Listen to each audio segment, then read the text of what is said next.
Hi everyone, I hope you are doing well.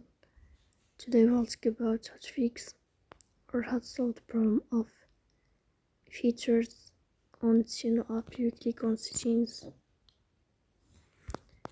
Here we click on apps, default apps, app settings.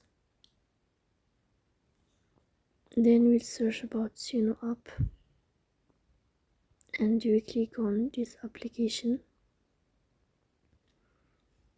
Here we go to first stop and we click OK. Then we will enter to storage. Here you click on clear cache.